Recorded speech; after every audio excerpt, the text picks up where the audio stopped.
Hey everybody, I'm here with Steve Forster and just going to ask him some questions about ministry and get some insights that he has about dealing with the COVID-19 and living for the Lord and trying to think evangelistically during all this. So, Steve, just want to ask you to remind everybody who you are. I work with the Georgia Baptist Mission Board in the area of evangelism, primarily in the Northeast region. And in fact, I preached a community-wide revival here. Right. I think we ended here the last night a few months ago. So very familiar with your people in church. Right, right. So,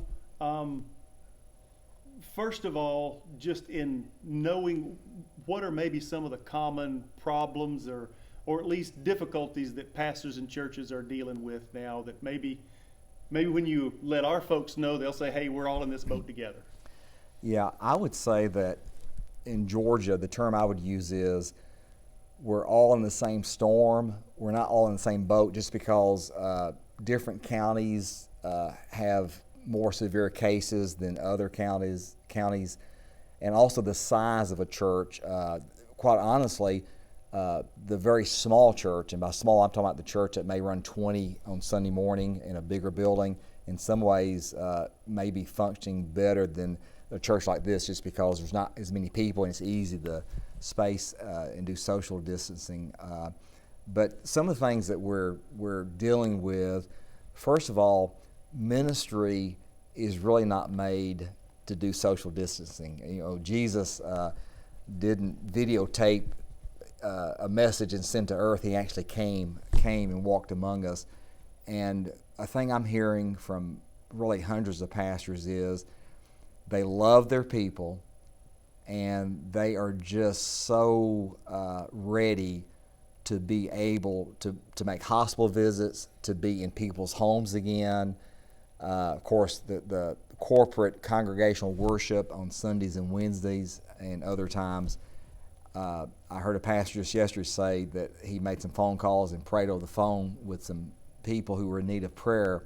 And we do that all the time, but he was saying that the difference is I don't have any option. I really wanted to be there and wanted to hold this person's hand and really encourage them in a better way than I could. So those are some things we're facing. And I will say this as someone who preaches, pastors are just working overtime when it comes to the way they have to deliver the messages today, because preaching is really not meant in an empty room. You know, preaching, the foundation of preaching is that you preach a biblical text to a congregation that's living in the same room, and there's something about that crowd being together. There's something about that fellowship. There's something about reading people's faces or hearing people laugh at humor, seeing people take notes. And you know this as a long-term pastor, as you preach, to see someone taking notes, or even someone who just has that look in their face that you know they're getting it. Right.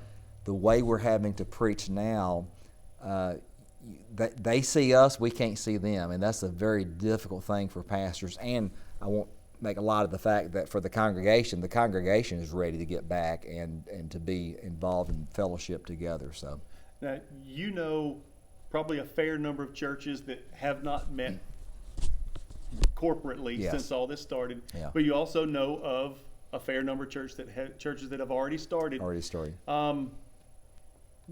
So far, mixed reactions with those, or is it, as far as it being so radically different that it's a hard adjustment for the people and the pastor even coming back, or what are your thoughts I would there? say a combination of things. Again, some of it has to do with the church you're in, the people you minister to. I would say a high percent of the pastors who've started back are telling me that maybe 30 to 40% of their people are coming back, just because, and let me just say this, most pastors I know are telling people, if you don't feel comfortable coming back, we Right. still have online services. By all means, use your own judgment. And so have had a number of pastors tell me that they were actually surprised. They thought everybody was so ready to get back, but there's some fear. There's some fear of being together in a group, and especially people who are older senior adults, and I perfectly understand that, who are older senior adults that just are not quite comfortable being in a crowd right now. And I'm having some pastors tell me that some of their younger couples who have children,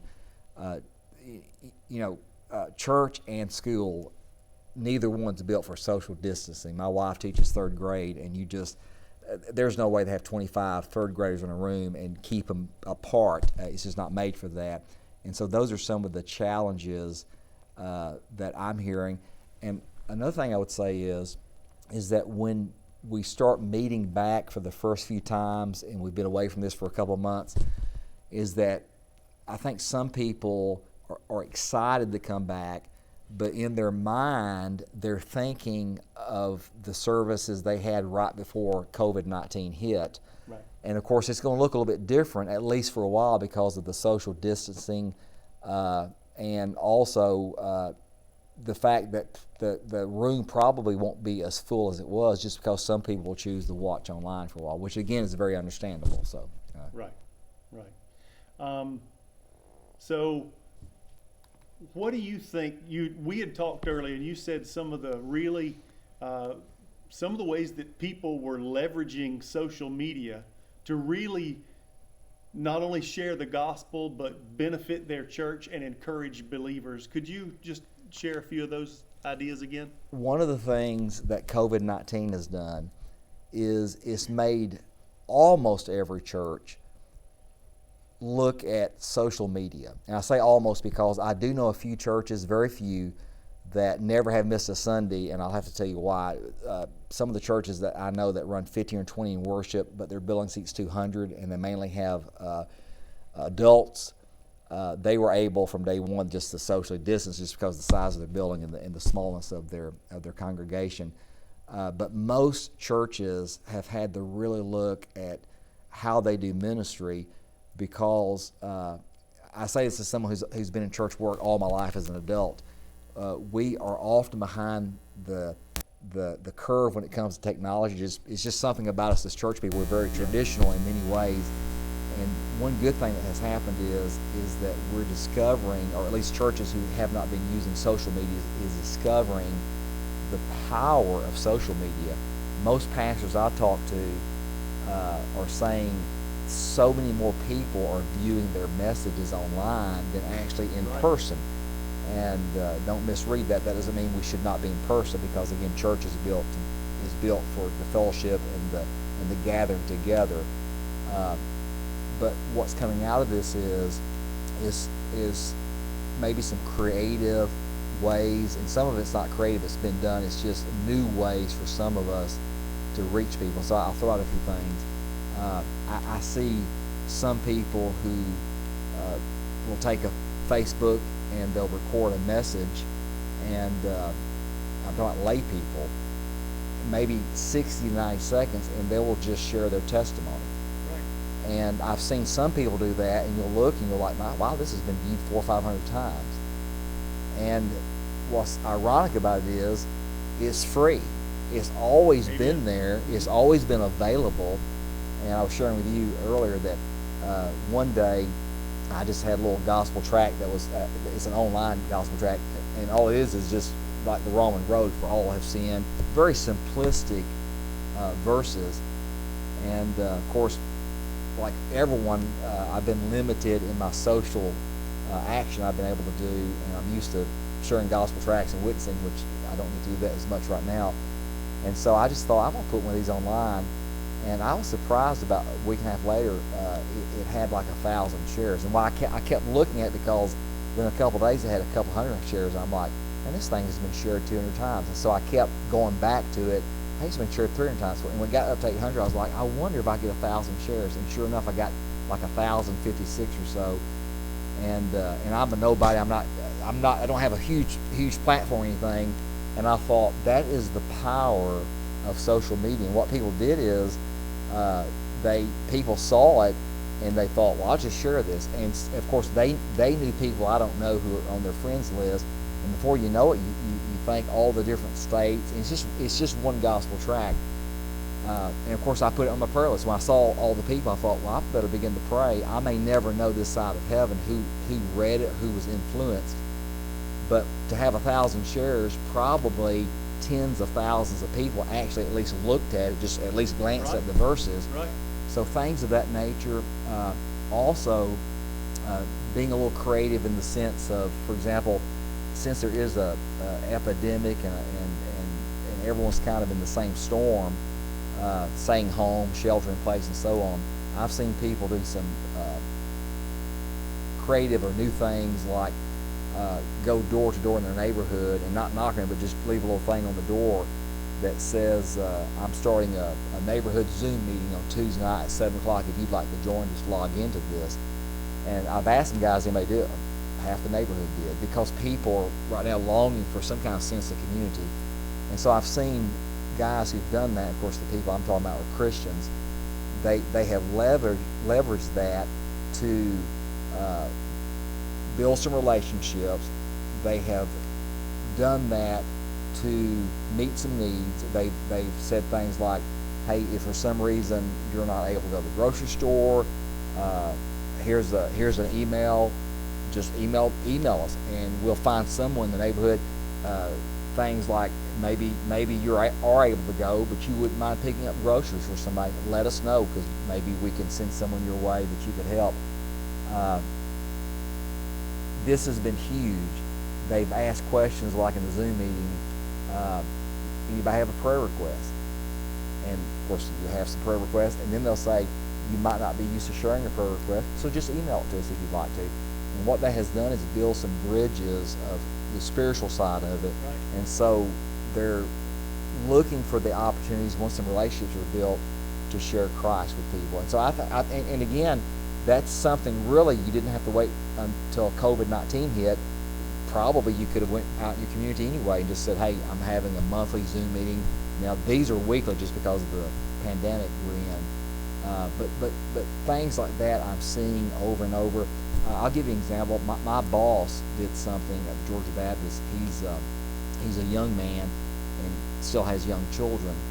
And so since they weren't having public Easter services at the church he's a member, he and his wife, they just went door to door with a little bag and put a bag on each door with a little Easter craft in there for children. Mm-hmm. And it went very well. It was very successful, very impacting. And again, just kind of taking an obstacle of saying, hey, we can't be out in public as much. We can't actually have at that time corporate gatherings. Taking an obstacle and saying, well, it's an obstacle. What is an opportunity in this? And that is an opportunity, because if it was a normal Easter Sunday coming up like we normally have, folks who are interested, they're not going to stay home working on craft. They're coming to Right. the public gathering, but they couldn't this year. And so I've seen some creative things like that, but it's really just looking for opportunities to meet needs. And I will say, when something like this happens, people are usually more open to hearing about spiritual things. I'll give you an example, and I didn't invent this, but I use it quite a bit. I will just a couple times a week post something on Facebook that will say, in my office for a few hours, going to do some praying, can I pray for you? And it's amazing, and I always put in there, you can leave your prayer request, or if it's private, just inbox me. And I'll always have some who leave it. I'll have a number, usually a few dozens, who will actually send me a Facebook message that says pray for, and some of them are very personal things, like, my son was raised in the church and he's a prodigal son, or I've got my husband's on drugs, or whatever. And I think there's opportunities for all of us to minister. In fact, I would say with social media, you can be the most extreme introvert. It won't stop you from ministering, because all you got to do is type something, and it's amazing the response you'll get. So. One thing that I'd heard you, and you mentioned it there, Yeah. I want to emphasize it so our people hear it, is even if I'm not the one that is sharing my specific testimony, the power of just clicking share, Absolutely. because then all my contacts have an opportunity to see that testimony. Yes. And where they may have heard my testimony enough times that, frankly, they know it a little bit. Maybe them hearing someone else's testimony that they Yes. identify with more. So the power of sharing to the entire community. And then you said a lot of churches that, you mentioned a lot of churches that had built up a lot of, I'll just say, positive momentum through church members just saying positive things that were happening in their walk with Christ, Yes. or positive things that were happening in the life of their church, and that the church was poised and prepared when you say something exciting that's happening in your life. Once again, I share that. That's it. Then we begin to build a testimony that, wow, God's really working here in Yeah. the lives of these believers. And we also build up and begin to, I don't know, fortify the reputation of a particular church doing that as well. So the power of the share button, I thought that was kind of cool. Teaching evangelism, one thing I have constantly told pastors in group training is there's nothing wrong with like when I first got in ministry a long time ago, there was no Facebook, people didn't have cell phones, all these things. And so in the culture of that day, almost every church I knew that was growing, you had a weekly outreach night, and you went out and knocked on doors, and it was not unusual to maybe just pull in a neighborhood and go door to door. And that culture back then, as we would train new people who wanted to do outreach, one thing we would share with them is realize as you knock on some doors, you'll come across Christians, and they'll say, come on in and get you a glass of tea, or if you're not careful, you'll spend so much time in the house you won't get anything else done. Those days are almost over. You don't find people home as much. And again, if a person's successful in that, that's a great thing. Keep doing it. Today, social media is so powerful and such an impact. And so I would say that every church, not just during the COVID-19 pandemic we're in, I would say that every week our church members ought to be looking for opportunities to share good things on social media. An example would be this: if a church member, in your case, almost all your church members are going to watch you preach a message this Sunday on social media, instead of just watching it, go ahead and share it. I mean, just share, because all you got to do is click share. Just all you've got to do. Secondly, if you know, which they do, my pastor's going to be preaching online at such and such time, share a message on Facebook. Say, hey, you're looking for a place to worship today. My pastor Tom is going to be on at such and such time. Since I know so many pastors like you, if I see it, I'll just share it, because I know you're going to be preaching about Jesus and the Bible.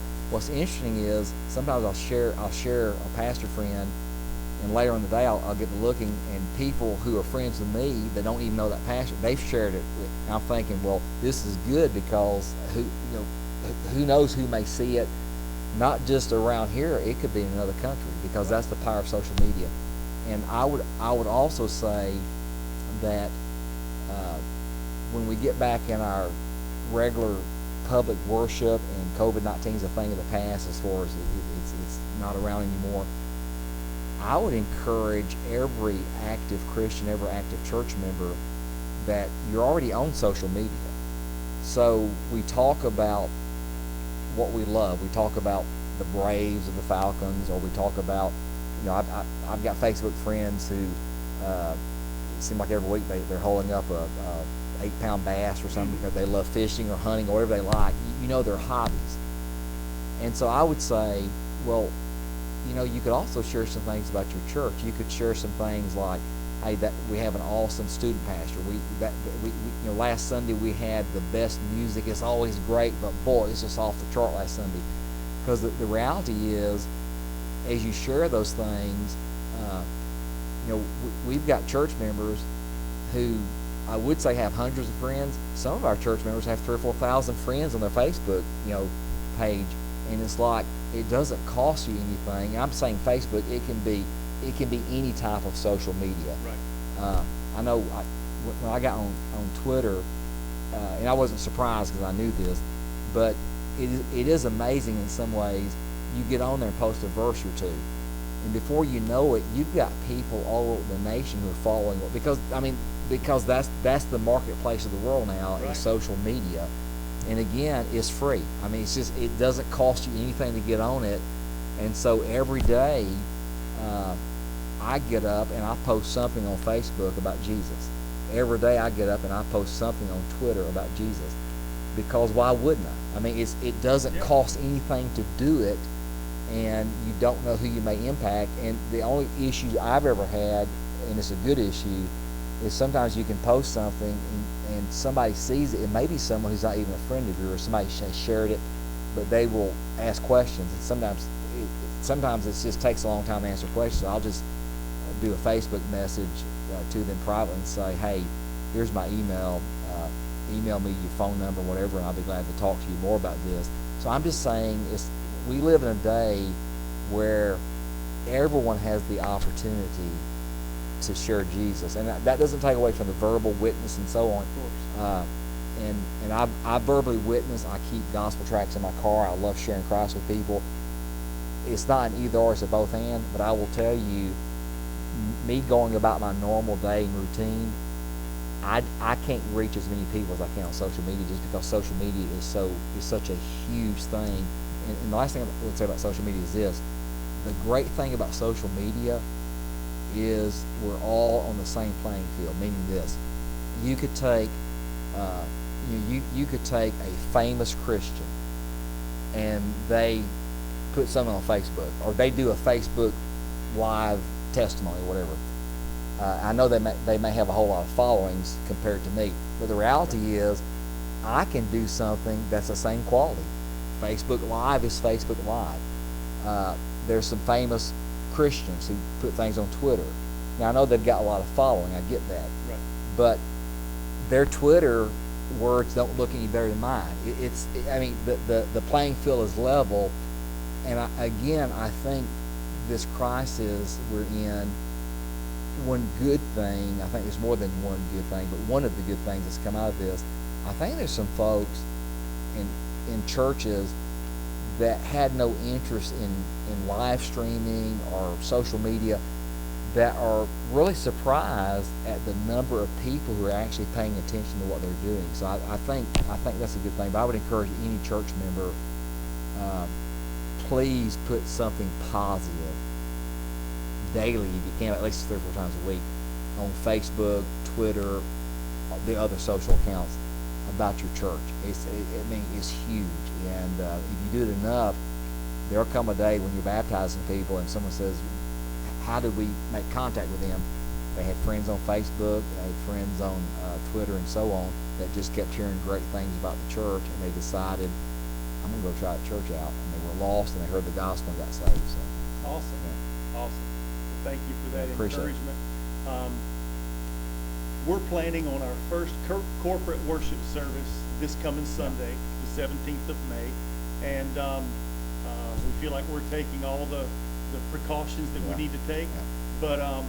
But I would like to ask you to wrap up this time. Yeah. Just pray for the Lord's Yeah. blessing over our people in our church and communities, as so many churches are either this week or in the coming weeks most likely going to begin the process to come back. Just pray for the Lord's graciousness and protection over all of us as we head back to worship. We're honored to. Father, I come before you and so grateful for this day. Thankful, Lord, that even in the midst of unusual time through ministry, you are still working. You're still saving people. Your word is still going forth. Your church is still strong. Father, I specifically pray for Pastor Tom. Lord, I thank you for the messages he's been preaching.